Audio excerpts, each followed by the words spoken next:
고린도전서 10장. 성도 여러분, 여러분이 알았으면 하는 것이 있습니다. 그것은 우리 조상들이 다 구름 아래 있었으며 바다를 무사히 건넜던 일입니다. 조상들은 모두 구름과 바다 가운데서 세례를 받아 모세에게 속하게 되었습니다.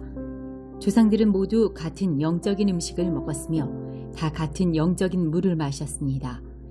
조상들은 그들의 동반자인 영적인 반석에서 나오는 물을 마신 것입니다. 그런데 이 반석은 그리스도였습니다. 그러나 하나님께서는 조상들 대부분을 기뻐하지 않으셔서 그들은 광야에서 죽어 흩어지게 되었습니다. 이런 일은 우리에게 본보기가 되어 우리는 그들처럼 악한 일을 즐겨하지 말라는 경고가 됩니다. 여러분 중에 우상 숭배를 하는 사람들이 있는데 여러분은 그들처럼 우상 숭배하지 마십시오. 성경에 백성들이 앉아 먹고 마셨으며 일어나 춤을 추었다고 기록되어 있습니다. 조상들 중에 가늠한 사람이 있었는데 우리는 그들처럼 가늠하지 맙시다. 그들이 가늠하다가 하루에 23,000명이 죽임을 당했습니다. 또 우리 조상들 중에는 주님을 시험하다가 뱀에 물려 죽은 사람들이 있었습니다. 우리는 그들처럼 주님을 시험하지 맙시다. 조상들 중에는 불평을 늘어놓다가 멸망시키는 천사에게 멸망당한 사람들이 있었습니다. 그러니 여러분들은 불평하지 마십시오. 이 모든 일들은 우리 조상들에게 본보기로 일어난 일들이며 세상의 종말이 다가오는 시대에 살고 있는 우리에게 경고를 하기 위해 기록되었습니다. 그러므로 자기가 굳게 서 있다고 생각하는 사람은 넘어지지 않도록 주의하십시오. 누구나 겪는 시험 이외에 여러분에게 닥칠 시험은 없습니다. 하나님은 신실한 분이셔서 여러분이 감당할 수 있는 능력 이상의 시험을 당하도록 내버려 두지 않으십니다. 그리고 여러분이 시험을 당할 때에 시험을 견디고 거기서 빠져나올 수 있는 길을 주십니다.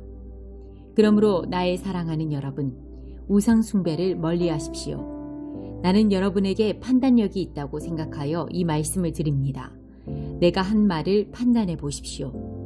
우리가 축복하는 축복의 잔이 그리스도의 피에 참여하는 것이 아니란 말입니까?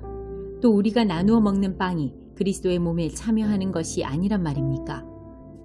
빵이 하나이기에 우리 모두가 하나의 빵을 먹는 것은 우리가 여럿이라도 모두 하나의 몸인 것입니다. 이스라엘 사람들을 생각해 보십시오. 희생제물을 먹는 사람들은 제단에 참여하는 사람들이 아닙니까? 내가 말하려는 것이 우상에 바친 음식이나 우상이 무슨 대단한 것이라도 된다는 의미로 드립니까? 그렇지 않습니다. 사람들이 제단에 바치는 것은 귀신에게 바치는 것이지 하나님께 바치는 것이 아닙니다. 나는 여러분들이 귀신과 사귀는 사람이 되는 것을 원하지 않습니다. 여러분은 주님의 잔을 마시고 동시에 귀신의 잔을 마실 수는 없으며 주님의 식탁에 참여하면서 귀신의 식탁에 참여할 수는 없습니다. 우리가 주님을 질투하게 만들어서야 되겠습니까? 우리가 주님보다 더 강한 자란 말입니까? 모든 것이 허용되었다고 여러분은 말하지만 모든 것이 다 유익한 것은 아닙니다. 또 모든 것이 허용되었다고들 그러지만 모든 것이 다 덕을 세우는 것은 아닙니다. 누구나 자기 유익을 구해서는 안 되고 다른 사람의 유익을 구하여야 합니다. 시장에서 파는 고기는 어떤 것이 되었든지 양심을 위해 꼬치꼬치 캐묻지 말고 그냥 사 먹으십시오. 땅과 그 안에 가득한 것이 다 주님의 것이기 때문입니다. 주님을 믿지 않는 사람이 여러분을 식사에 초대하여 여러분이 그 집에 가거든 차려놓은 음식은 양심을 위해 꼬치꼬치 캐묻지 말고 무엇이나 드십시오. 그러나 누가 이 음식은 제물로 바쳤던 것이요 라고 말하면 말해준 그 사람과 그의 양심을 위해 그 음식을 먹지 마십시오. 내가 여기서 말하는 양심은 여러분 자신의 양심이 아니라 다른 사람의 양심을 의미하는 것입니다. 왜 나의 자유가 다른 사람의 양심에 의해 판단을 받아야 합니까? 내가 감사하고 음식을 먹는데 내가 음식을 먹은 것 때문에 비난받아야 할 이유가 어디에 있습니까?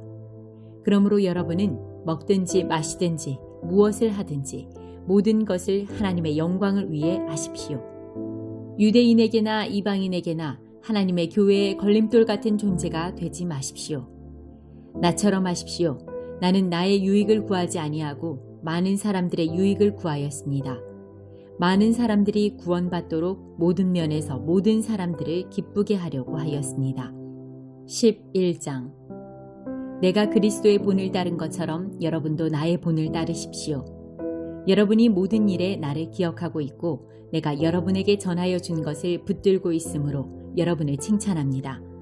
그러나 여러분이 깨달았으면 하는 것이 하나 있습니다. 그것은 모든 남자의 머리는 그리스도며 여자의 머리는 남자이며 그리스도의 머리는 하나님이시라는 사실입니다. 남자가 머리에 무엇을 쓰고 기도를 하거나 예언을 하면 그것은 자기의 머리가 되시는 그리스도를 욕되게 하는 것입니다. 그러나 여자가 머리에 무엇을 쓰지 않고 기도를 하거나 예언을 하면 그것은 자기의 머리를 욕되게 하는 것입니다. 그것은 삭발한 것이나 다름이 없습니다. 여자가 머리에 무엇을 쓰지 않으려면 머리를 밀어버리십시오. 머리를 밀어내는 것이 여자에게 부끄러운 것이라면 무엇으로든 머리를 가리기 바랍니다. 남자는 하나님의 형상과 영광이므로 머리를 가려서는 안 됩니다. 그러나 여자는 남자의 영광입니다. 그것은 남자가 여자로부터 생겨난 것이 아니라 여자가 남자로부터 생겨났기 때문입니다. 또한 남자가 여자를 위해 창조된 것이 아니라 여자가 남자를 위해 창조되었습니다. 그러므로 천사들 때문에 여자는 권위의 표를 그 머리 위에 지녀야 합니다. 그러나 주님 안에서는 여자가 남자 없이 독자적으로 존재하지 않고 남자도 여자 없이 독자적으로 존재하지 않습니다. 왜냐하면 여자가 남자로부터 생겨난 것처럼 남자는 여자를 통해 태어났기 때문입니다. 그러나 모든 것들이 하나님으로부터 생겨났습니다. 여러분 스스로 한번 판단해 보십시오.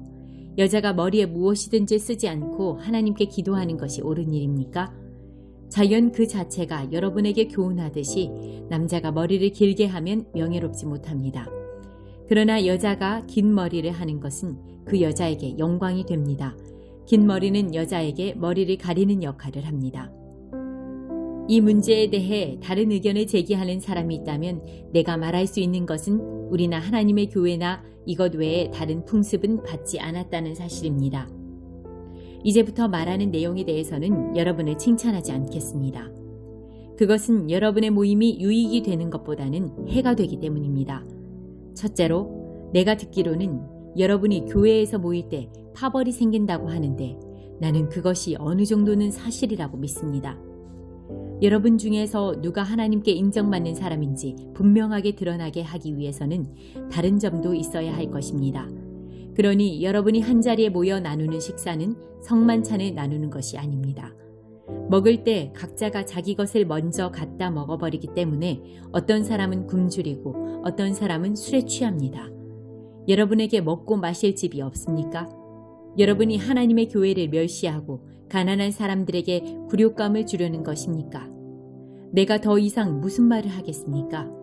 이런 행동에 대해 잘했다고 칭찬할까요? 이번 일에 대해서는 절대로 칭찬할 수가 없습니다. 내가 여러분에게 전해준 것은 주님께 받은 것입니다. 주 예수님께서 배반당하시던 날 밤에 빵을 들고 감사기도를 드리신 다음 빵을 떼시고 이렇게 말씀하셨습니다. 이것은 너희를 위한 내 몸이다. 나를 기억하면서 이것을 행하여라. 똑같은 방법으로 식사 후에 잔을 들고 말씀하셨습니다. 이 잔은 내 피로 세우는 새 언약이다.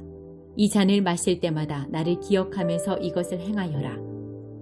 여러분은 이 빵을 먹고 잔을 마실 때마다 주님이 오실 때까지 주님의 죽으심을 전하십시오.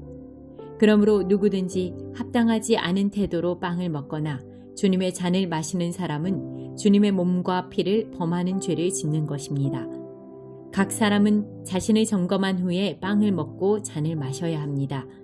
주님의 몸이라는 인식이 없이 먹거나 마시는 사람은 자기에게 내릴 하나님의 심판을 먹고 마시는 것입니다. 이런 이유로 여러분 중에는 약한 사람이나 아픈 사람이 많이 있고 죽은 사람들도 적지 않습니다. 우리가 자신을 분별하였더라면 심판을 받지 않았을 것입니다. 그러나 우리가 지금 주님에게서 심판을 받는 것은 세상과 함께 심판을 받지 않기 위해서입니다. 그러므로 나의 성도 여러분, 여러분이 먹으러 함께 모일 때 서로 기다리십시오.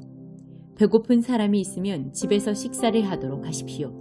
그래서 여러분이 모이는 것이 심판받는 모임이 되지 않기를 바랍니다. 이 외에 다른 문제들은 내가 여러분에게 가서 알려드리겠습니다.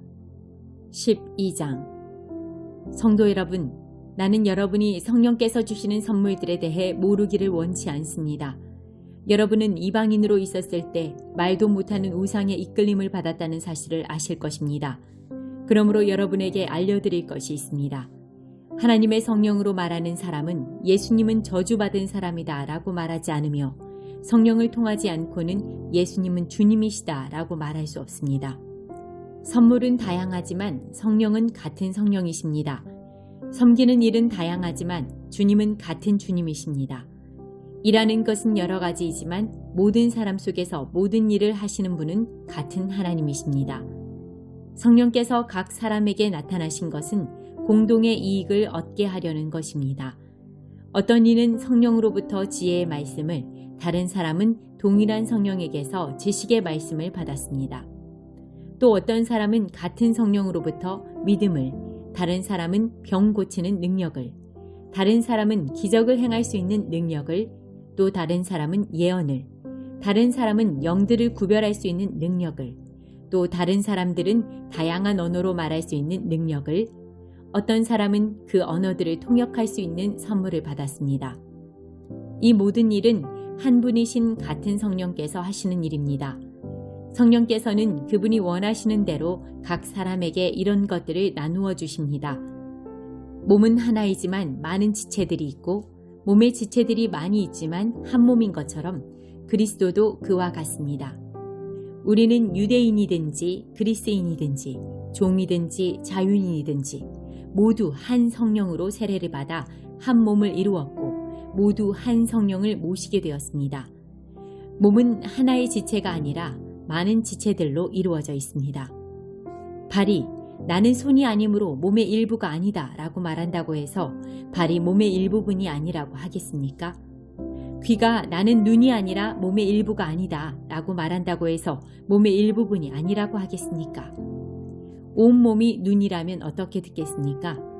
온몸이 귀라면 어떻게 냄새를 맡겠습니까? 그러나 사실 하나님께서는 그분이 원하시는 대로 몸 안에 각각 다른 기능을 하는 여러 지체를 두셨습니다. 모든 것이 하나의 지체뿐이라면 몸은 어디 있겠습니까? 그러나 지금 그런 것처럼 지체는 많아도 몸은 하나입니다. 눈이 손에게 너는 내게 필요 없어 라고 할 수 없으며 머리가 발에게 너는 내게 쓸데없어 라고 말할 수 없습니다. 이와는 반대로 몸에서 더 약해 보이는 부분이 오히려 요긴하며 몸에서 고귀하지 못하다고 생각하는 지체를 우리는 더욱 고귀하게 대하고 볼품없는 부분들을 더 품위 있게 꾸밉니다. 반면에 우리 몸 중에서 아름다워 보이는 부분들은 특별히 그럴 필요가 없습니다. 하나님께서는 몸의 지체들을 함께 모아 부족한 지체들에게 더욱 큰 영광을 주셨습니다. 그래서 우리 몸에 나눔이 없게 하시고 몸의 여러 지체들이 서로 돌보며 살게 하셨습니다. 몸의 한 지체가 고통을 당하면 모든 지체가 함께 고통을 당하고 한 지체가 영광을 받으면 모든 지체가 함께 기뻐합니다. 여러분들은 그리스도의 몸이며 한 사람 한 사람은 그 몸의 지체입니다. 하나님께서 교회 안에 일할 사람들을 세우셨습니다. 첫째는 사도들이요, 둘째는 예언자들이요, 셋째는 교사들이요, 그 다음에는 기적을 행하는 사람들이요, 또한 병 고치는 능력이 있는 사람들이요, 다른 사람들을 도와주는 사람들이요, 또 지도력이 있는 사람들, 그리고 방언을 말하는 사람들입니다. 모든 사람이 다 사도이겠습니까? 모두가 예언자이겠습니까? 모두가 교사이겠습니까? 모든 사람이 기적을 행하는 사람이겠습니까? 또 모두가 병 고치는 능력이 있는 사람이겠습니까? 모두가 방언으로 말하는 사람이겠습니까? 모두가 방언을 통역하는 사람이겠습니까? 하지만 여러분들은 더 큰 선물을 받도록 간절히 구하십시오. 이제 나는 여러분에게 가장 좋은 길을 보여드리겠습니다.